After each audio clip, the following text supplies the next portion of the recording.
Pretty incredible. Yeah. Well, happening now, harnessing synthetic biology, artificial intelligence agents that make mincemeat of your busy work.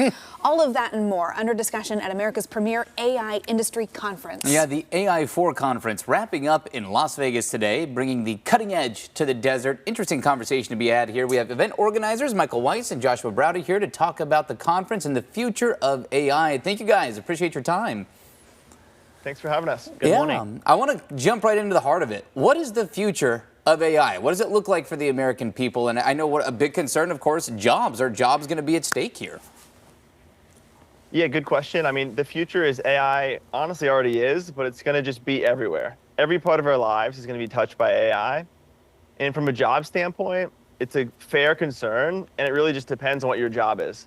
If you work as a software engineer, as a professional driver, as a customer service agent, then yeah, I would start thinking about alternate career paths. If you work as a plumber or as an electrician or in a caregiving role as a nurse, you're probably safe for a while.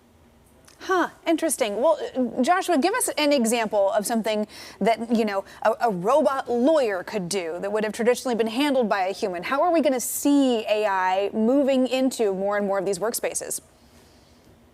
So I started this company, Do Not Pay, that helps consumers fight their parking tickets. And the way to think about it is it's an AI bill negotiator that helps people get money back from big companies and governments. And there's a lot of areas of the world where people are being paid hundreds of dollars an hour to copy and paste documents. I'm here at AI4 in Vegas, and every street you see a big billboard advertising a lawyer, and perhaps they'll be replaced in the next few years with AI. Unbelievable. I mean, we are constantly talking about the evolution of AI on our show, and we're not in the world to the degree that you two obviously are. With that said, Michael, what are some of the big developments that are really on your radar, that are catching your eye right now? Yeah, I mean, so the AI agent stuff is one of the big ones, like Josh's company. Basically being able to trust a piece of software to act autonomously on your behalf in cyberspace. Another one that I'm really interested in is humanoid robots. And so you're starting to see these humanoid robots that, you know, can function honestly better than our bodies. They can do backflips, they can do all-terrain, whatever.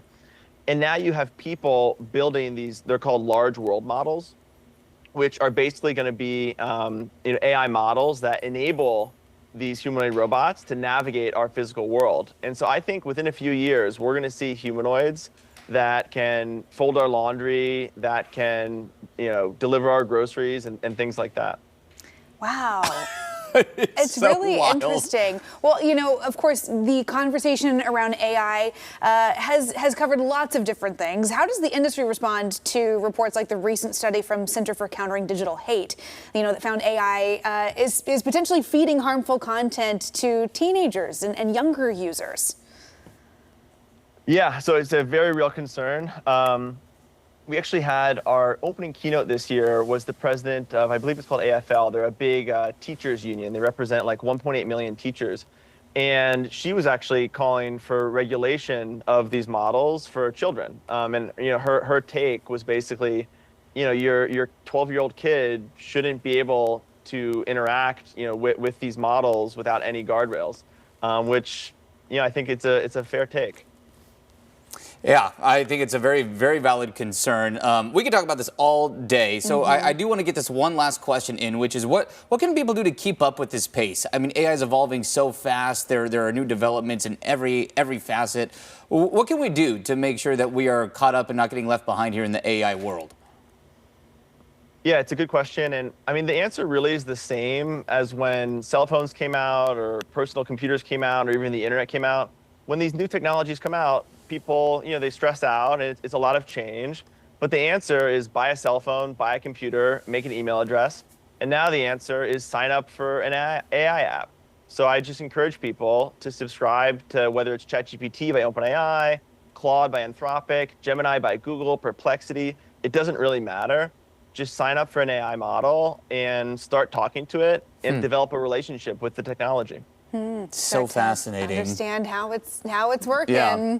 Well, it's interesting stuff. Thank you both for joining us. We appreciate your time this morning. Thanks for having us. Thank you. Yeah, great to have you on. If you want to learn more about the AI4 conference, if you want to learn more about this entire trajectory of the industry, you can check out the story on coin.com.